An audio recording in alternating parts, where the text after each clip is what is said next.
ये कहानी मेरी नहीं है, ये कहानी मेरी मम्मा की है। ये उनके घर के पास की कहानी है। ये तब की बात है जब वो एक टीनेजर हुआ करती थी। मेरे अंकल की बेटी की अचानक से डेथ हो गई थी और उसका रीज़न किसी को भी पता नहीं चल रहा था क्योंकि वो एकदम फिट थी। इस चीज़ से अंकल को बाहर निकलने में काफ़ी प्रॉब्लम हो रही थी, तो उन्होंने डिसाइड किया कि कुछ टाइम के लिए वो किसी हिल स्टेशन पे चले जाएंगे ताकि वो इस हादसे से उभर सकें। जब अंकल चले गए तो उन्होंने मेरी मम्मा से फेवर मांगा कि वो उनके पेट्स की रखवाली करें उनके घर में रह के कुछ दिनों के लिए, जब तक वो वापस नहीं आ जाते। तो मेरी मम्मा भी इस चीज़ के लिए एग्री हो गई और उनके जानते ही अगले दिन वो उनके घर चली गई। जब मम्मा अंकल के घर में एंटर हुई तब उन्हें एक वियर्ड सी फीलिंग आने लगी,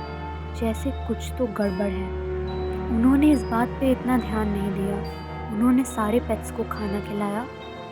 जब मम्मा सोने जा रही थी तो उन्हें बेसमेंट से कुछ आवाज़ें आई, जैसे वहाँ पे कुछ गिरा हो। जब वो चेक करने के लिए गई तो उन्होंने देखा कि वहाँ पे एक बड़ा सा पियानो रखा है जो बहुत सुंदर दिख रहा है। वो उस पियानो के पास गई और उसको बजाने लगी। पियानो बजाने में उन्हें काफ़ी ज़्यादा मज़ा आ रहा था, लेकिन तभी कुछ ऐसा हुआ कि वो एकदम से डर गई।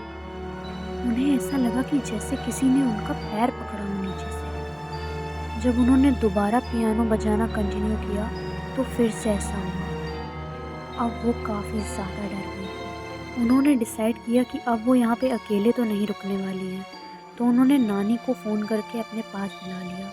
जब उन्होंने नानी को ये सब बताया तो उन्होंने पहले तो इस बात पे भरोसा नहीं किया, लेकिन जब अंकल ट्रिप से वापस आए और मेरी मम्मा ने अंकल को ये सब बताया तो उनके चेहरे पे जो एक्सप्रेशन था उसे देखकर तो ऐसा लग रहा था कि अंकल को कोई बहुत बड़ा सदमा पहुंचा है।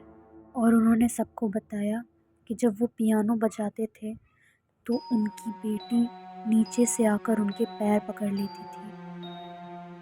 इसके बाद अंकल ने उस कमरे पे लॉक लगा दिया और उस कमरे को कभी नहीं खोला और उनके साथ खेलती थी। इस बात को सुनने के बाद मम्मा काफ़ी ज़्यादा डर गई और उनकी ऐसी तबीयत ख़राब हुई कि 1 महीने तक वो बेड से उठ ही नहीं पाई।